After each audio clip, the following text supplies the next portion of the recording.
எல்லா மதத்தினரும் வந்து ஃபேமிலி பிளானிங் செஞ்சுக்கிறாங்க. அதே முஸ்லிம் மத பெண்களை போய் செஞ்சுக்க சொன்னா ஆண்களே எதிர்க்கிறாங்களே, அது வந்து உங்களுடைய குர்ஆன்ல அது அப்படி கட்டுப்பாடா? சகோதரி சேத் அவர்கள் அடுத்து ஒரு முக்கியமான கேள்வி கேட்டுக்கிறாங்க. இது ரொம்ப முக்கியமான கேள்வி.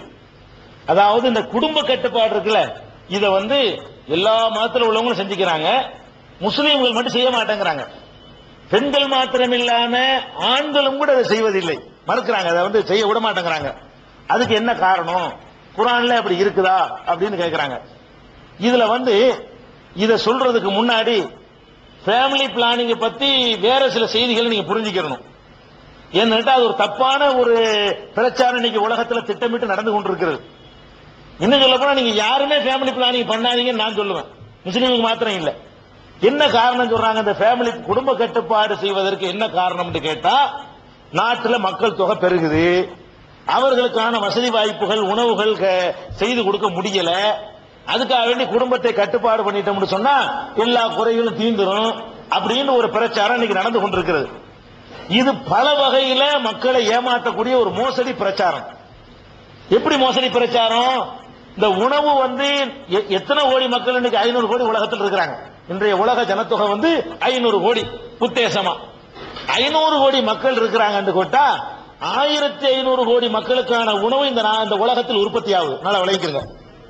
500 கோடி மக்கள் இருக்கிறாங்க, ஆனா உணவு உற்பத்தி வந்து 1500 கோடி மக்களுக்கு 2 மடங்கு அதிகமாகவே தான் உணவுகள் உற்பத்தி ஆகுது.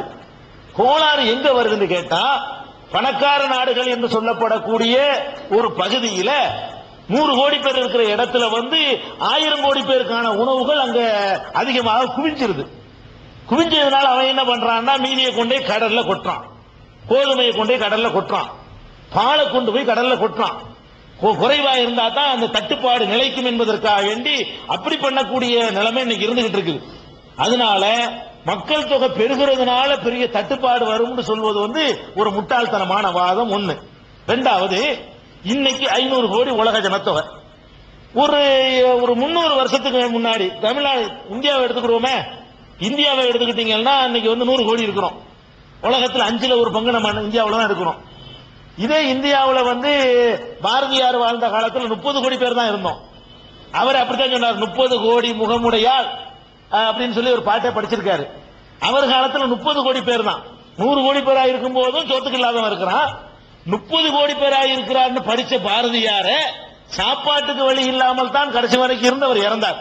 அவருக்கு 30 கோடியா இருக்கும்போது அவருக்கு சோறு கிடைக்கல. இந்த நாட்டினுடைய ஜனத்தொகை 1 கோடி பேர் இருந்தான்னு வைங்க, அப்பவும் 30% பேருக்கு சோறு கிடைக்கல. இந்த நாட்டில் மொத்த ஜனத்தொகை வெறும் 100 பேர் வைங்க, அப்பவும் 30 பேர் கிடைக்காது. நீங்க நல்லா வழங்கிக்கணும். இந்த உலக ஜனத்தொகையை 2 பேர்ல 10 பேர்ல குறைச்சான்னு வைங்க, அப்பவும் 3 பேருக்கு சோறு கிடைக்காது. இந்த உலக ஜனத்தொகையை 10 பேர்ல கொண்டாந்து நிப்பாட்டினாலும் 3 பேருக்கு சோறு கிடைக்காது. 100 பேர்ல கொண்டாந்து நிப்பாட்டினாலும் 30 பேருக்கு சோறு கிடைக்காது. 1000 பேர்ல நீங்க கொண்டாந்து நிப்பாட்டினாலும் 300 பேருக்கு சோறு கிடைக்காது. அப்ப இதுக்கு காரணம் உணவு பற்றாக்குறையா, மக்கள் பெருக்கமா, விநியோக முறை சரியில்லாத காரணமா? விநியோகிக்க தெரியல, ஒரு பக்கத்தில் போய் குவியுது, அதை சமன்படுத்த இவனுக்கு வக்கு இல்ல, அதனால ஏற்படுற விளைவுதான் என்பதை நீங்கள் புரிந்து கொள்ளணும். இன்னும் சொல்ல போனா, இந்த மக்கள் தொகை பெருக்கத்தினால உலகம் நன்மையைத்தான் அடைந்திருக்கே தவிர ஒரு கேடையும் அடையல. இன்றைக்கு நீங்க பார்க்கலாம், அன்றைக்கெல்லாம் வந்து நெல்லை கொண்டை வயல்ல கொண்டை கொட்டுவோம், 6 மாசத்துக்கு பிறகுதான் அது உற்பத்தி ஆகும். உங்க மாவட்டத்தில் சோழவள நாட்டில் உட்பட்ட ஒரு மாவட்டம் தான் உங்க மாவட்டம். அப்ப 6 மாசத்துக்கு ஒரு தான் விவசாயம் பண்ணி எடுப்போம். இப்ப என்ன பண்ணிட்டான்னா 3 மாசமா ஆக்கணும். 3 மாசத்தையும் குறைச்சு இப்ப 45 நாள்ல கொண்டு வந்திருக்கிறான். 45 நாள்ல அறுக்கக்கூடிய 1.5 மாசத்துக்கு கொண்டு வந்துட்டான். இன்னும் கொஞ்சம் காலத்துல காலையில நெல்லை போட்டு சாயந்தரம் அறுத்துக்கிட்டு வரக்கூடிய நிலைமை வந்தால் அதில் ஆச்சரியம் இல்லை. ஏன்னா 6 மாசத்துல போடுறது 3 மாசம் ஆச்சரியமா நமக்கு தெரிஞ்சு. அப்ப இந்த மாதிரி மனிதன் ஏன் கண்டுபிடிச்சான் தெரியுமா? இந்த நெருக்கடிகள், மக்கள் தொகை பெருக்கம் என்ற நிர்பந்தம் தான் மனிதனை வந்து விதவிதமான கண்டுபிடிப்புகளுக்கு தள்ளுது.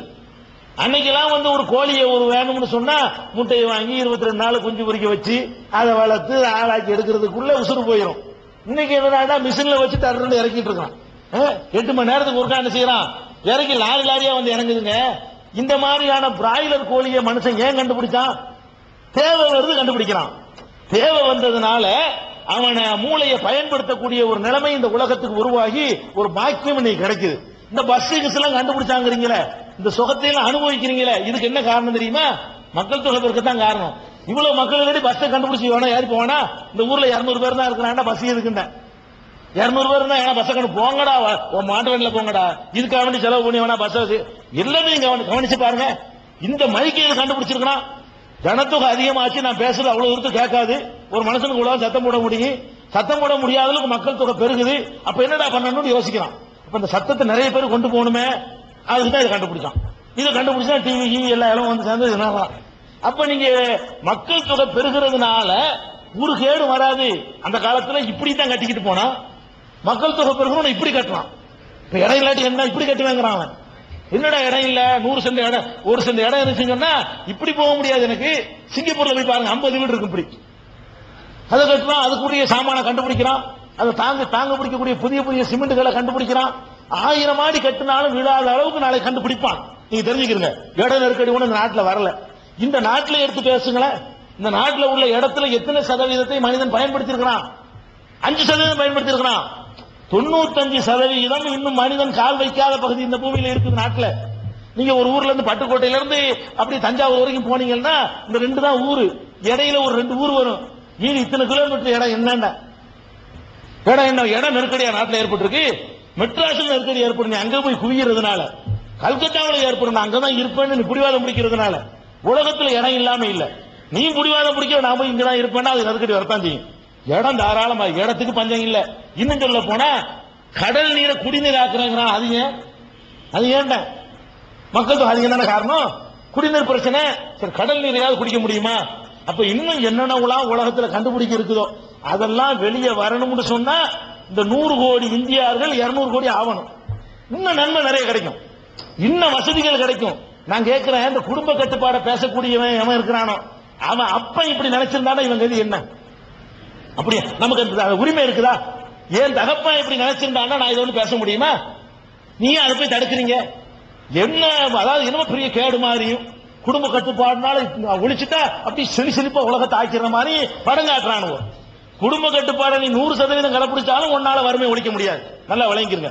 வறுமைக்கெல்லாம் காரணம் பற்றாக்குறை இல்ல, விநியோகிக்க தெரியல, கடவுளை பற்றி அச்சம் இல்ல, நேர்மை இல்ல, நாணயம் இல்ல. பெரிய பெரிய பண முதலீடு குவிஞ்சிருக்கிற காசை வச்சு இந்தியா வளப்படுத்த முடியுமா? இல்லன்னு நினைக்கிறீங்க நீங்க? இருக்குது, கொடுக்க மாட்டேங்கிறான், கொடுக்க தெரியல, விநியோகிக்க தெரியல. அதனால நீங்க இப்படி எல்லாம் நினைக்க, கம்ப்யூட்டர் வரைக்கும் இன்னைக்கு வந்திருக்குன்னா நெருக்கடி தான் காரணம். மனிதன் உற்பத்தி அதிகமானதுதான் அதனால ஏற்பட்ட நன்மன். ஜெயகாந்தன் அழகா சொல்வார், ஒரு பெரிய சிந்தனையாளர், அவர் ஒரு எழுத்தாளர் தான். நீ குடும்ப கட்டுப்பாடை பத்தி என்ன நினைக்கிறீங்க? என் அப்பா இப்படி நினைச்சிருந்தா நான் வந்திருப்பேனா பாரு. அதான் அதுக்கு பதில். என் அப்பா இந்த மாதிரி நினைச்சிருந்தா நான் வந்திருப்பேனா? அது ஒரு முட்டாள்தனம் தெளிவாக ஓப்பனா சொல்லக்கூடிய அறிஞர்களும் இருக்கிறார்கள். அந்த மாதிரி தான் இஸ்லாம் என்ன சொல்லுதுன்னா, இந்த உலகத்தில் உள்ள வளம் அவ்வளவு இருக்குது, நீ வெளியே கொண்டு வந்தது கொஞ்சம் தான், இன்னும் இருக்குது. நான் சொல்றேன், கடவுள் வந்து மனுஷனை படைக்கும் போது 2 கையோட மட்டும்தான், வயிற்றோட மட்டும் தான் படைக்கிறாரா? இது என்ன நினைக்கிறான்?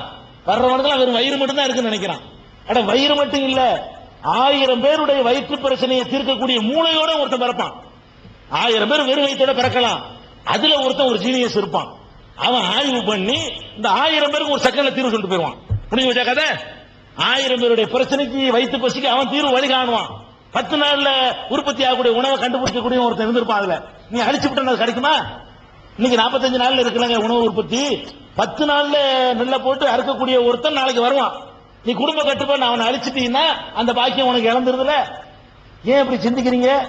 எல்லாம் எந்த பஞ்சமும் கிடையாது. அரசாங்கம் அதுக்கு தன்னிறைவா இருக்குது, தட்டுப்பாடு கிடையாது, போதுமான அளவுக்கு இருக்குதுன்னு தான் சொல்லிட்டு இருக்கிறான். அரசாங்கத்தினுடைய கஜானாவுடைய இருப்பு இருக்குதான் செய்யுது. அதனால குடும்ப கட்டுப்பாடு ஒரு நல்ல திட்டம்லாம் கிடையாது. இஸ்லாம் அத ஊரோட ஒத்துப்போன்னு சொல்றது ஒத்துக்கிற மாட்டேங்குது. ஒன்னே ஒண்ணு இருக்குது, அப்ப என்ன கண்டிப்பா பெற்றுதான் ஆகணுமா?